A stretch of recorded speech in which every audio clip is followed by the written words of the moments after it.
was that like? Because that movie's kind of, I feel like, kind of like a cult classic a little bit. Like it's just one of It's those movies. huge. Yeah, yeah, yeah, Can you believe that? Again, at the time, we never would have known. I mean, that whole movie was a $1 million budget. yeah. The entire Crazy. movie. I mean, these days you can't even shoot, a 15-second commercial for $1 million. And that was like, the special effects movie.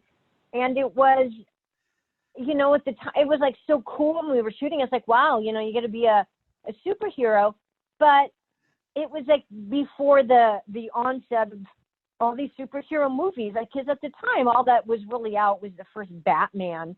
Yeah, yeah, And it was way before CGI. There just weren't the computer graphics and special effects. I mean, then it was just before. It was right under the wire of that kind of thing getting good.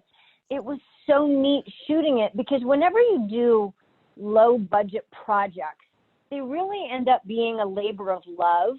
Even, like sometimes you work the hardest because there's so little time and there's so little yeah, money that everybody really kicks in and it becomes really collaborative and yeah. a real, team effort. And especially being, the Fantastic Four, it was a buddy movie. And so the four of us, and Joseph Culp, who was playing Dr. Doom, who was, kind of the nemesis in that movie, Hmm.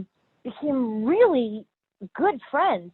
And, everybody just does their best to kind of make this little tiny movie with no budget Yeah, as best as we could, even though, like, you're just not, working with a full deck. It's like, oh, man, so much of this is just kind of sucky, but we're going to do our best, yeah, yeah, And as it ended up, the fact that it was never released, I mean, they literally, after we got it all done, I mean, it was this huge kind of, political gamble that nobody knew at the time. Like, at the time, we never knew that it was not going to be released.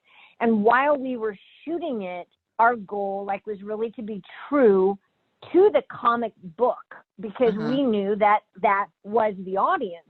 And so as it turns out, all these decades later and all of these other Fantastic Four movies later, it's the only one that was ever really done that was loyal to the comic book. And I think that the fact that it's still alive and popular has to do with that, and the fact that it was never released. It kind of became this very coveted Yeah. little movie. Like,